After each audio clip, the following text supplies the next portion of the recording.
la tecnología. Lorena, muchas gracias a vos, te decía, y muchas gracias al laboratorio Craveri por la invitación. Vamos a empezar, entonces, lo que voy a hablar yo es de la osteoporosis en las enfermedades reumáticas. La osteoporosis, como venimos diciendo, es una enfermedad sistémica caracterizada por disminución de la densidad mineral ósea, con alteración en la microarquitectura ósea y aumento del riesgo de fractura. Depende de procesos fisiológicos como el envejecimiento y la menopausia, y también asociado a enfermedades, osteoporosis secundaria asociada a enfermedades, entre ellas las enfermedades reumáticas, que a su vez están, digamos, aumentado su riesgo también, dado el hecho de que en las enfermedades reumáticas se utilizan los glucocorticoides como droga muy frecuentemente utilizada, y eso, digamos, aumenta el riesgo aún más. El objetivo que tenemos los reumatólogos en el manejo de la osteoporosis es la prevención de las fracturas, por lo cual es importante identificar a los individuos con mayor riesgo de presentarlas. Cuando nosotros vamos a empezar a tratar a un paciente, debemos valorar, digamos, qué paciente es el que va a estar en mayor riesgo de tener una complicación por la osteoporosis, por lo cual debemos estar preparados para evaluar a esos pacientes que están en mayor riesgo. Hay varias enfermedades reumáticas que se caracterizan por presentar osteoporosis y fracturas por fragilidad, entre ellas la artritis reumatoide, la polimialgia reumática, espondilitis y artritis psoriásica, el lupus, la vasculitis, esclerosis sistémicas y las miopatías inflamatorias. El hecho de que en las enfermedades reumáticas el proceso inflamatorio con liberación de citoquinas sea un proceso, digamos, que es común a todas las enfermedades autoinmunes, con la liberación de estas citoquinas proinflamatorias como el TNF-alfa, la interleuquina 1, interleuquina 6, 7, 17, y otras interleuquinas que están involucradas en la regulación positiva de la expresión del RANKL y responsable de inducir la osteoclastogénesis y unirse al RANK digamos, generar fragilidad ósea. La prevalencia de la actividad osteoclástica es el evento patógeno final en la osteoporosis. Existen factores que están asociados a la osteoporosis en enfermedades reumáticas, como son la inflamación, el tratamiento glucocorticoide, como decíamos, la inmovilización y la reducción de la actividad física. Entonces, como un resumen, digamos, para decir, digamos, qué es lo que está implicado en las enfermedades reumáticas en el daño a nivel óseo, es algo fundamental, que es la inflamación, con las citoquinas como habíamos descrito, las drogas que se utilizan, la inmovilidad y la sarcopenia que acompaña, digamos, hay una sinergia entre el hueso y el músculo, y cuando hay sarcopenia, generalmente esto también se acompaña de osteopenia y osteoporosis. Entonces, para adentrarnos un poquito en lo que son las enfermedades reumáticas, un poquito más en particular, vamos a hablar de la osteoporosis en artritis reumatoide, que se estima que el riesgo es 2 veces mayor que en la población general, con una prevalencia de osteoporosis en artritis aproximadamente del 30%, y en mujeres posmenopáusicas, una artritis reumatoide, la prevalencia es cercana al 50%. En un estudio publicado por Facio se informó una prevalencia de osteoporosis en pacientes premenopáusicas del 13% en artritis reumatoide, con un aumento del riesgo de osteopenia respecto al grupo control de 3.6 en columna lumbar y 14 en cuello femoral. Los varones, también como en la charla anterior, con artritis reumatoide también presentan un riesgo aumentado, con una osteoporosis de 22.4% versus 10,5% en el grupo control. Es muy importante entonces la valoración de los factores de riesgo para osteoporosis y evaluar la presencia de fracturas por fragilidad que suelen ser subdiagnosticadas en los pacientes con artritis reumatoide.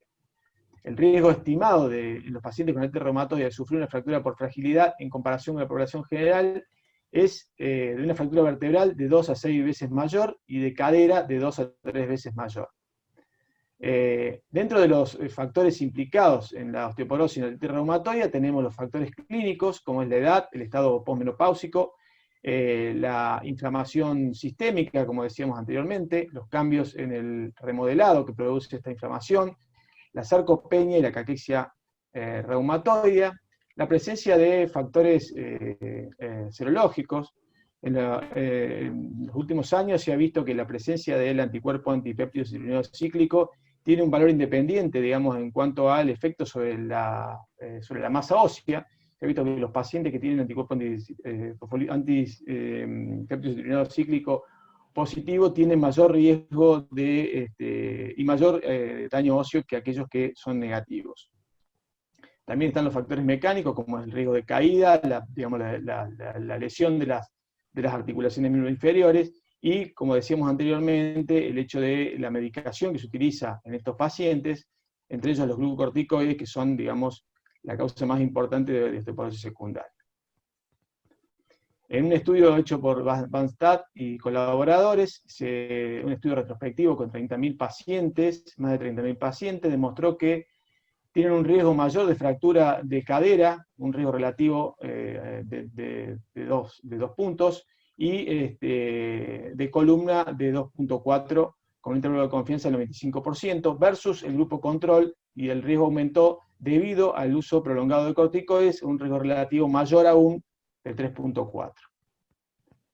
Además, también se observó un aumento del riesgo de fractura y de osteoporosis en los primeros usuarios de glucocorticoides, no solo en los usuarios crónicos, lo que sugiere que la enfermedad activa subyacente con inflamación continua y debilidad muscular debe considerarse un factor de riesgo relevante para una mayor prevalencia de osteoporosis y la incidencia de fracturas.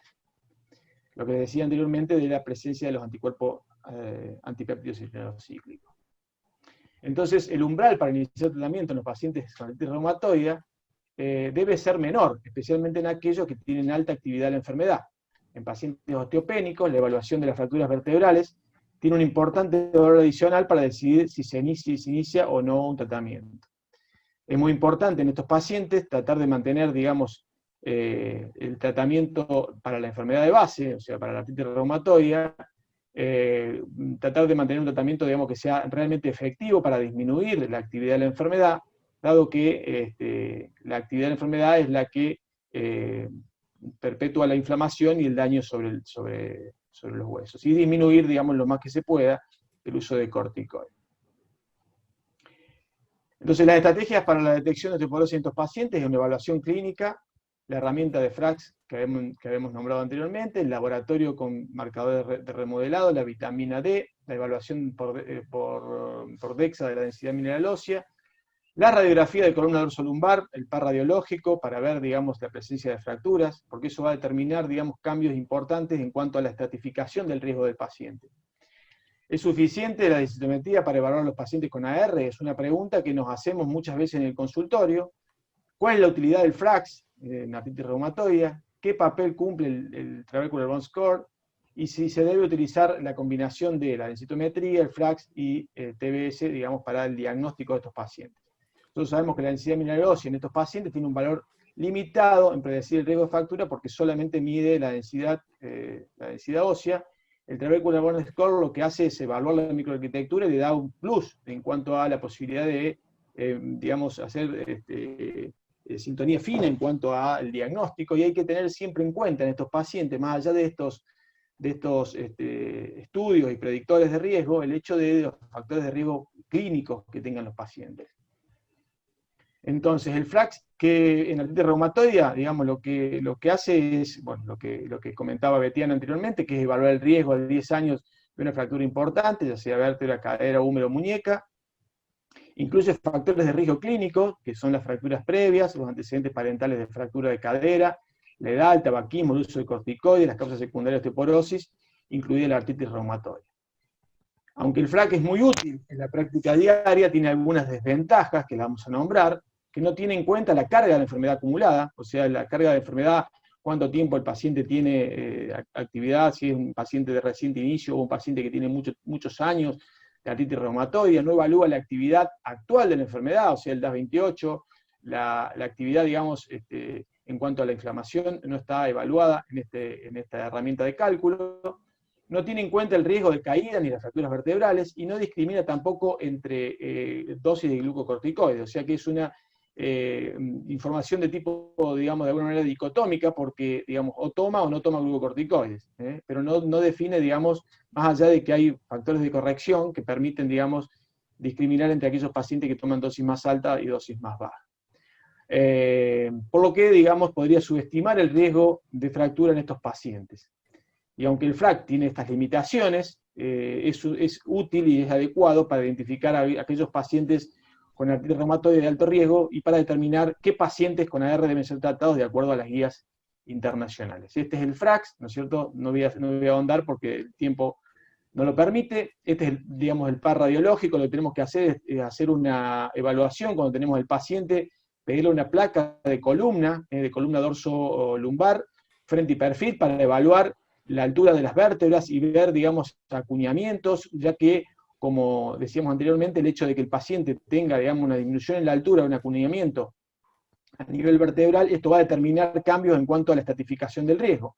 Acá tenemos un FRAC, un paciente que no tiene fractura, un paciente con AR sin fractura, y vemos que el riesgo, digamos, a 10 años de fractura osteoporótica mayor de 9.4 y de cadera de 1.7, y cuando le sumamos una fractura previa, vemos, digamos, que aumenta muchísimo, digamos, incrementa el riesgo muchísimo, digamos, por lo cual es importante que nosotros tengamos en cuenta muchos pacientes, o la gran mayoría de las fracturas en los pacientes con enfermedades reumáticas y en otros pacientes también son asintomáticas, por lo cual muchos pacientes ni saben que tienen una fractura que han tenido una fractura de vértebra, y entonces es muy importante que nosotros hagamos el par radiológico para que podamos evaluar la presencia de fracturas. También está la posibilidad de realizar, cuando se hace la densitometría ósea, la morfometría lateral de columna, que se hace también en el mismo estudio de densitometría, brinda una imagen de la columna dorsolumbar y permite detectar deformidades vertebrales. Tiene la ventaja de que tiene baja radiación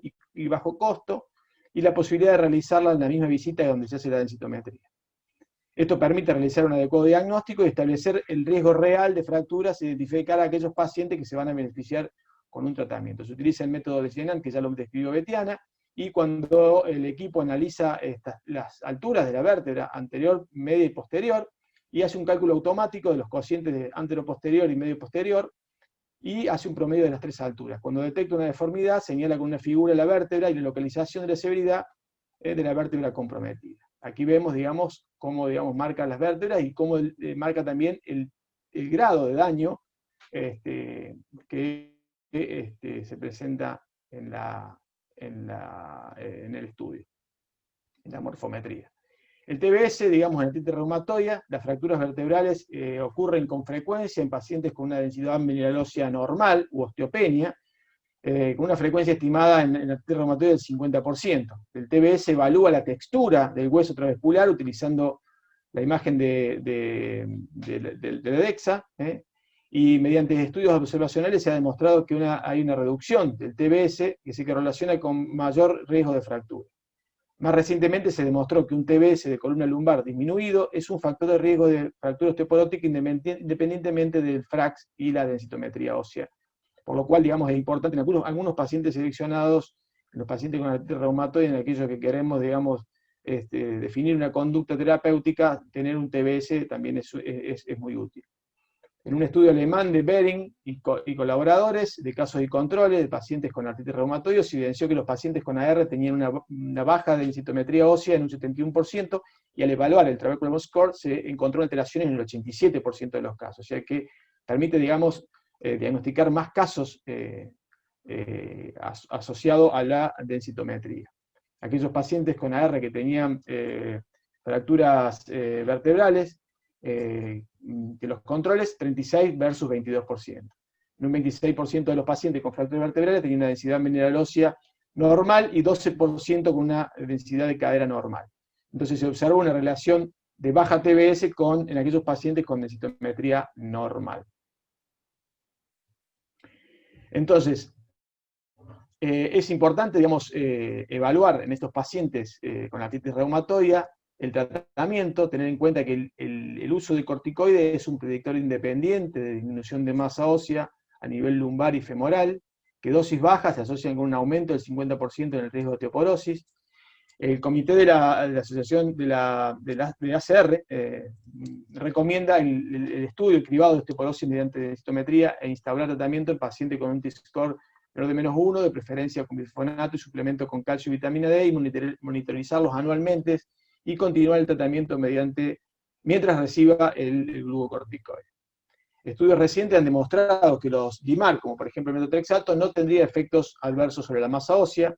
En el caso de las medicaciones biológicas, como el anti-TNF entre entre otros, el tocilizumab y entre otras drogas, de otros agentes biológicos, se vio, digamos, que tienen efectos beneficiosos, ya que disminuyen, digamos, el estímulo osteoblastogénico y el proceso y la liberación de citoquina en el proceso inflamatorio.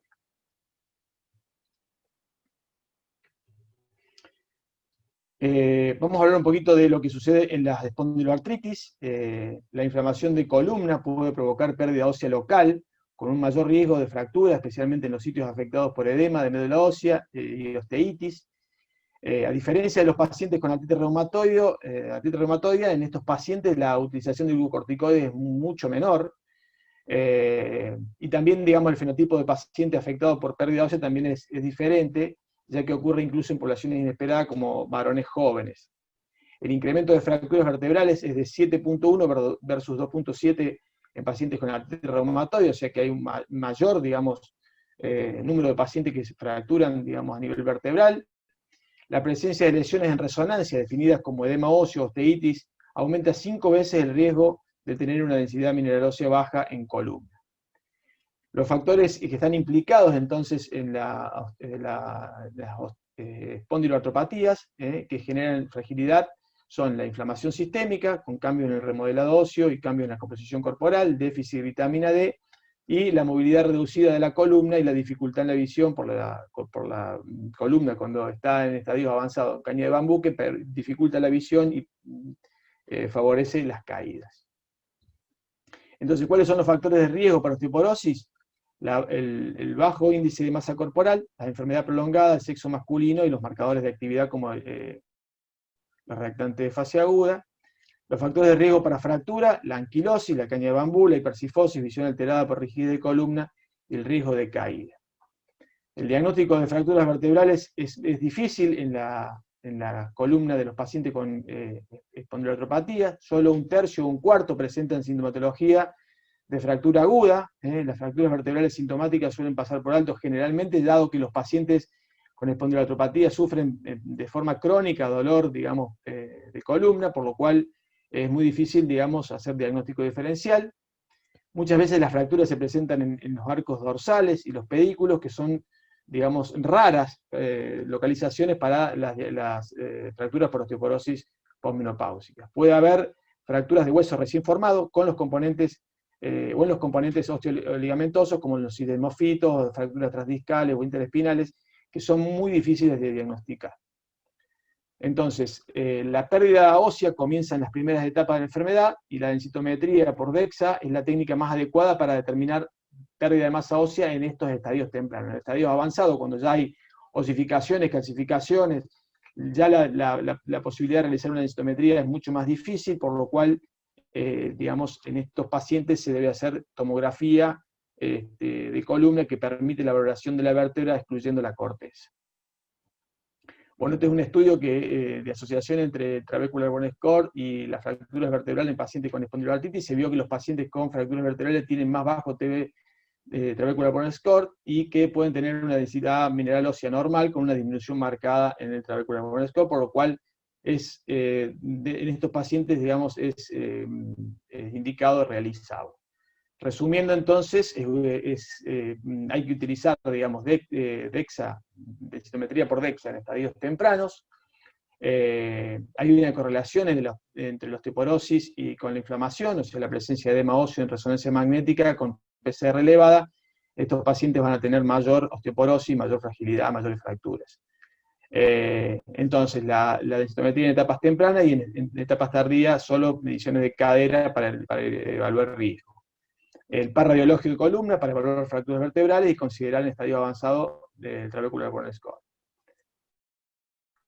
Mínimamente vamos a hablar de un poquito de lupus. Estudios recientes han demostrado, digamos, que hay una alta frecuencia de densidad mineral baja y fracturas tanto periféricas como vertebrales en pacientes lúpicos. Un estudio poblacional, digamos, de 7.332 pacientes con lupus y 28.000 controles variados por sexo y edad, en Reino Unido mostró que la incidencia de osteoporosis es 2.5 veces mayor en el lupus que en los pacientes de la población normal. Los estudios poblacionales han demostrado un aumento de 1.2 a 4.7 veces la incidencia de fracturas sintomáticas en pacientes lúpicos en comparación con los controles apareados. La mayoría de las fracturas se localizan en la columna torácica y son fracturas leves. La edad, la baja densidad ósea, la duración de la menopausia, el sexo masculino, el uso previo de metilprednisolona, las fracturas previas se identifican como factores de riesgo para fracturas vertebrales. Aquí, digamos, los factores implicados, tenemos los factores clínicos de riesgo, como la edad, el estatus posmenopáusico, el bajo peso corporal, bajo índice de masa corporal, el consumo de alcohol, el sexo femenino. También dentro de los factores, digamos, de riesgo implicados tenemos la inflamación sistémica, como en todas las enfermedades reumáticas, el número de brotes que tenga el paciente, la disminución, digamos, de la formación y el incremento de la resorción, los bajos niveles de complemento que están asociados con enfermedad más activa, y la falla renal también, digamos, con el consecuente daño a nivel óseo que produce la falla renal. Los factores metabólicos, como son el déficit de vitamina D, bueno, como hablábamos anteriormente, el hecho de la baja exposición solar, la fotosensibilidad, la utilización de drogas que disminuyen la activación de la vitamina D. Los factores serológicos, hay factores serológicos como el anticuerpo anti-Smith y el anti-ROC, también, digamos, están asociados con la presencia de osteoporosis. Factores hormonales, factores genéticos también, y como decíamos, un factor muy importante en los pacientes lúpicos es el hecho de que los pacientes generalmente necesitan dosis altas de corticoides, pulsos y pedidos prolongados con dosis altas de corticoides, y la hidroxicloroquina, que se ha asociado, digamos, también por el hecho de que inhibiría, digamos, o inhibe la transformación de 25 vitamina D a 1,25, que es la forma activa. Entonces, en el lupus, la densitometría tiene un valor limitado en la evaluación de riesgo de fractura, a pesar de la alta prevalencia de densidad mineral ósea reducida y deformidades vertebrales prevalentes en el lupus. 29-35% con al menos una fractura vertebral tiene una densidad mineral ósea normal. Se recomienda entonces la evaluación de fracturas vertebrales, además de la medición de densidad mineral ósea por DEXA, en todos los pacientes con lupus en los cuales está indicada la medición de la densidad ósea. Entonces, el FRAX en el lupus también se utiliza para calcular el riesgo en estos pacientes. Tiene algunas desventajas, como que no evalúa el riesgo de caída y la presencia de deformidades. Tiene en cuenta el uso de glucocorticoides, pero no la dosis, como decíamos anteriormente. Se desarrolló para mujeres posmenopáusicas y, digamos, se tiene alguna limitación en cuanto a los pacientes que están tratados previamente con bifosfonato. Como consecuencia, el FRAC podría subestimar el riesgo también en pacientes lúpicos. No se recomienda en todos los pacientes en la práctica clínica, debido a las desventajas que les había comentado, y ninguna de las muchas otras herramientas sirven para evaluar pacientes. Nacho, vamos, perdón, Sí. Ignacio. Sí. Vamos redondeando, ¿te parece? Bueno, sí. Entonces, como resumen, digamos, no se dispone de pautas claras para la detección y tratamiento de la osteoporosis y la prevención de fracturas en pacientes lúpicos. Recomendaciones: la Liga Europea de Reumatismo, detección y seguimiento de osteoporosis de acuerdo a las pautas para mujeres posmenopáusicas o pacientes con glucocorticoides. Las guías del ACR, la NOF y la NOGG, considerar evaluación de fracturas vertebrales con radiografías, la detección de una fractura vertebral prevalente en pacientes con DMO en rasgo osteopénico es indicación para inicio de tratamiento, y las guías nuevas del 2017 del ACR recomienda la evaluación y reevaluación de riesgo de fractura en pacientes que inician o continúan tratamiento con glucocorticoide, utilizando en los pacientes mayores de 40 años antecedentes de fractura osteoporótica, DMO y el FRAX, digamos, bueno, ahí no estaría muy indicado para menores de 40 años, pero sí, bueno, a partir de los 40 años, antecedentes de fractura en los niños y DMO, como les decía, en los pacientes menores de 40 años el FRAX no se utiliza.